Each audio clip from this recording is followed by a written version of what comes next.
Die Here het vir Salomo gevra, wat wil jy hê? Kies enigiets, jy kan enigiets kies in die wêreld. Wat wil jy hê? En Salomo het wysheid gekies. 'n Ongelooflike gedagte. Hy kon kies om al die geld in die wêreld te hê, maar Salomo het gekies om wysheid te hê. So uit daai wysheid uit het Salomo vir ons Spreuke geskryf. Wat 'n ongelooflike gedagte dat ons hierdie wysheid wat God vir hierdie man gegee het, met ons deel oor 31 hoofstukke.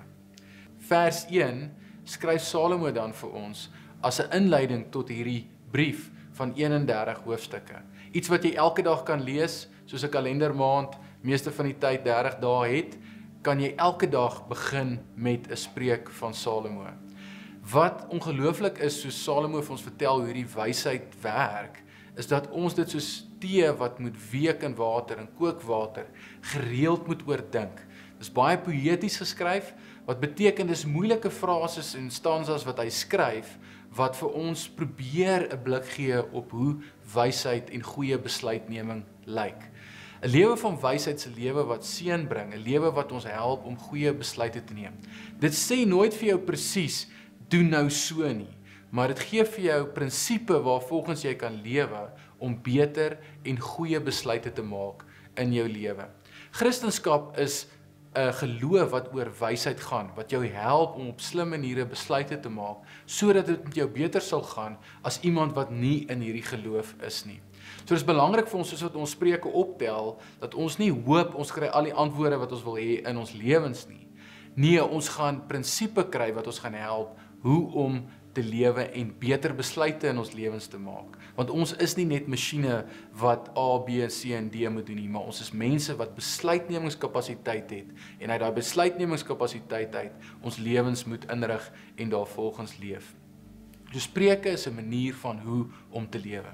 Die groot gedagte van Spreuke is dat wysheid begin by die dien van die Here. Is dit nie 'n ongelooflike gedagte nie? Nêrens anders gaan 'n mens meer wysheid kan kry as om die Here te dien. Nêrens anders nie. Dis nie 'n PhD nie, dis nie om by Oxford te studeer nie, dit is nie om by Dalai Lama te gaan leer nie.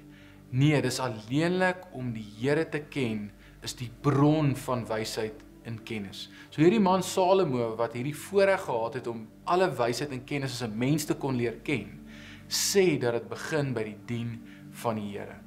Die hele boek praat daaroor, maar Spreuke 1 spesifiek gee vir ons dan 'n paar duidelike maniere hoe ons hierdie wysheid kan bekom en spesifiek deur die dien van die Here. So wysheid se doel is om eerstens lig te skyn op ons lewens. So lig skyn help vir jou om te sien wat om jou aangaan. As jy in 'n donker plek is en jy sit die lig aan, sê dit nie vir jou presies wat daar is nie, maar dit gee vir jou die vermoë om te kan sien wat sien ek nou soos die lig aan is. So wysheid het hierdie verligtende manier wat dit ons help om te sien wat om ons aan die gang is. Soos wat ons hierdie goed sien en kan assesseer en na kyk, help dit ons dan om 'n beter besluit te maak, 'n wyser besluit te maak teenoor 'n dwaase besluit. So dit help ons om te verstaan wat om te verwag, soos wat ons in hierdie boek ingaan. Dan natuurlik vers 7 wat dit saambring om te sê dit begin deur die dien van die Here.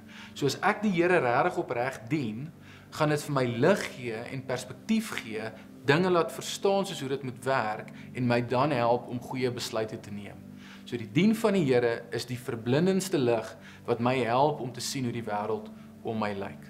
So hoe bekom ons dan hierdie wysheid? Snaaks genoeg, Salomo sê dit begin om ons ouers te gehoorsaam en te eerbiedig. Nou ek weet nie almal van ons het goeie verhoudings dalk met ons ouers nie, maar oor die algemeen is daar 'n seën en 'n wysheid om in 'n goeie verhouding met jou ouers te staan.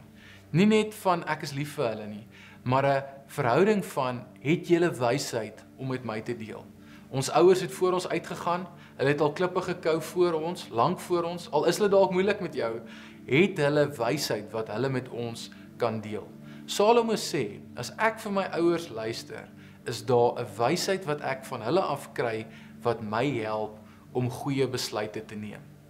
Dan sê hy die dwaasheid daarvan is om nie vir hulle te luister nie, want dan ignoreer jy die kennis wat hulle bymekaar gemaak het oor die jare en pas dit nie toe op jou lewe nie. 'n belangrike gedagte vir ons en baie van ons moet besigheid doen in ons harte oor waar ons met ons ouers staan en wat ons van hulle afgeleer het. Ja, daar's 'n klomp slegte goed wat ons moet uitgooi, maar daar's regtig 'n paar belangrike diep waarhede wat ons moet vasklou en onderdink om in ons lewens regtig slim te leef. En dan die ander laaste gedagte wat hy het oor hoe wysheid is dat dit die teenoorgestelde van geldgierigheid is. Julle, ons lewe in 'n materialistiese wêreld. Ons weet hoeveel elke ding omtrent kos in ons lewens. Ons weet wat dit kos om lekker vakansie te hou, iets wat ons graag wil hê in ons lewens. Geldgierigheid is die bron van dwaasheid. Geldgierigheid het 'n manier om ons lewens te ontspoor en ons in 'n plek te bring waar ons desperaat die Here nodig het om in te gryp. Want ons het agter goed en dinge aangehardloop wat vir ons die goeie lewe beloof het, wat dit nie kon gee nie.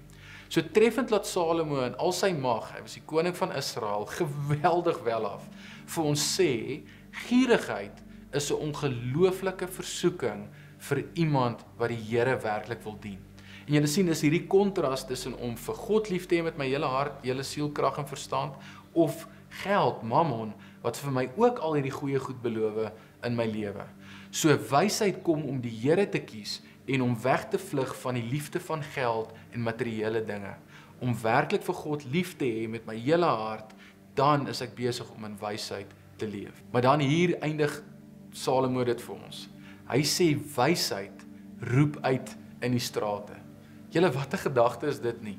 Soos wat ons hier buite kan uitloop by jou huis of uitgaan in die strate loop, is wysheid die hele tyd besig om uit te roep.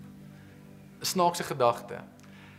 Wat Salomo vir ons hier probeer sê is, wysheid is nie iets wat geld gaan kos nie, maar wysheid is iets wat jy jou ore voor moet oopmaak om dit te hoor en te kan raak sien.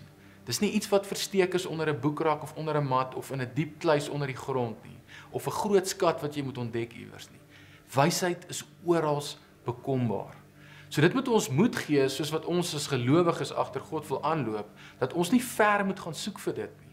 As ons God dien met ons hele hart, hele siel, krag en verstand, natuurlik in geloof en bekering, soos ons sukkel om hom te volg en lief te wees vir hom, maar soos wat ons agter hom aanloop, weet ons is op die beste pad om hierdie wysheid se stem te hoor en om besluite te maak wat God sal verheerlik en wat vir ons sal goed wees, want dis die wyse manier om te lewe teenoor die dwaase manier van die wêreld.